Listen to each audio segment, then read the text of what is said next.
changes in the organization. He met with coaches yesterday, let most of the defensive coaches know they won't be back. Special teams coordinator won't be back, and even dismissed their former assistant GM who has been with the organization for almost 30 years. Kevin Abrams essentially no longer will be with the organization. John Harbaugh coming in and not standing for the status quo. He is shaking up that organization, and you're going to continue to see more changes made across the organization, including to the training staff. He's going to bring his own training staff there to revamp things in New York. Look, I mean, I never celebrate anyone losing their jobs, but I think it was time for a complete reset with the Giants, and he seems like the kind of person who could do it. I want to sell you two guys on something. I brought this up 2 days ago. We did a little note on it yesterday. Look at the Patriots. Look at the turnaround they've had. They had a really good-looking young quarterback who had played one season where he had some ups and some downs. They had some other talent. They went out and they hired an established veteran coach who knew about winning, and here they are in the championship game. The Giants hired John Harbaugh. They got some pretty good talent. And could you put up the numbers on Jackson Dart's rookie season and Drake May's rookie season? Those are eerily similar. Dart's numbers and May's numbers as rookies are stunningly identical. If anything, Dart's are slightly better. So that leads me to ask the question, could the New York Giants be next year's New England Patriots? New England's playing for the AFC Championship game on Sunday. I'm not ready to say that they can make that type of leap, but I do believe that they can be a playoff football team, Greeny. I've said this. Now, one of the reasons why, or parts of the reasons why New England is they got Josh McDaniels.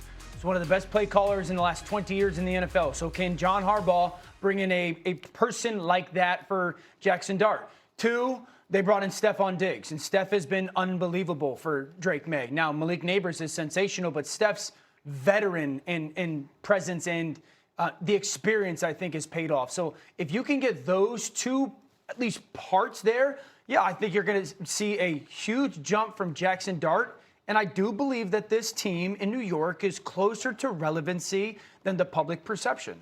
I don't disagree. I think because you have Harbaugh, you give yourself that opportunity. And even the moves that he's made, it's him fixing the organizational structure. That was the question that, when he first was hired, we talked about last week. Like, what is that structure going to be like? Because if it stays as is, I'm skeptical of it. Well, now you bring Harbaugh in and you allow him to do the thing that he's great at, which is bringing order and process to the organization, which will allow you to get the most out of that very talented, young, inexperienced, but talented roster.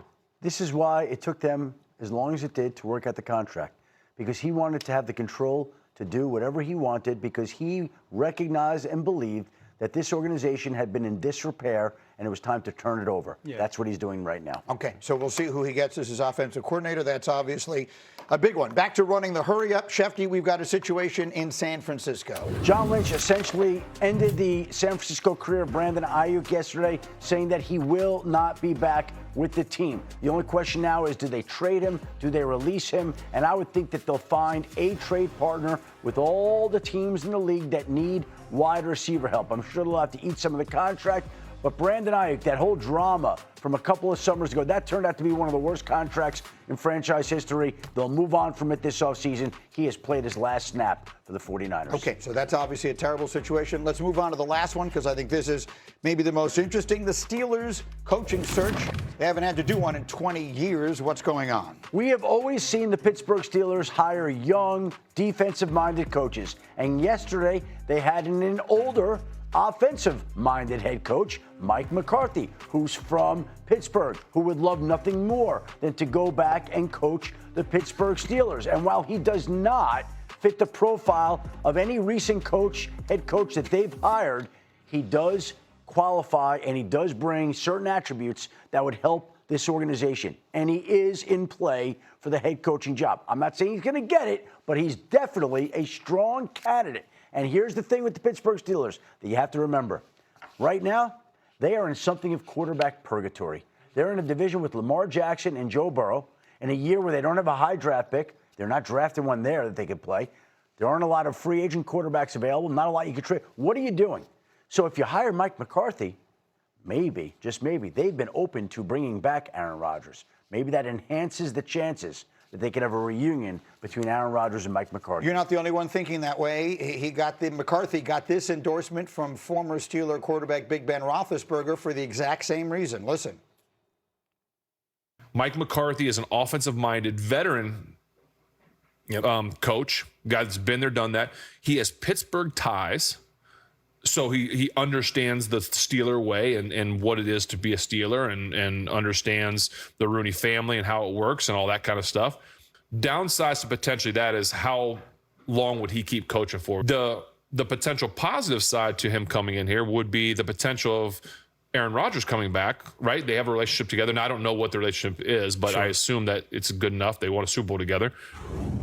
They did win that Super Bowl together. Schefter, and you were saying this morning, because I think there was a perception at the time that Rodgers got McCarthy fired in Green Bay. I have no inside knowledge on that one way or the other, but you were saying they have a good I believe there's a respect there between the two men, and I believe that they would be open to working with one another. Now, look, here's the deal. If you're the Pittsburgh Steelers, you can't hire Mike McCarthy because you think it's going to bring back Aaron Rodgers. You're hiring Mike McCarthy because you believe in the coach he is and you believe in the program he'll implement. One of the ancillary benefits of that could be that if Aaron Rodgers decides to return, that he'd have a head coach who he knows the system, that he's comfortable with, but you're not hiring him to bring back Aaron Rodgers. But it could be a side benefit of doing that. No, this is a franchise that usually looks 20 years into the future. You wouldn't be making a decision based on... But you can't do that right now. You can't do that right now. No, but I'm talking about hiring a coach that you believe you're going to have there and is going to take you through a generation. That's what they do with their coaches,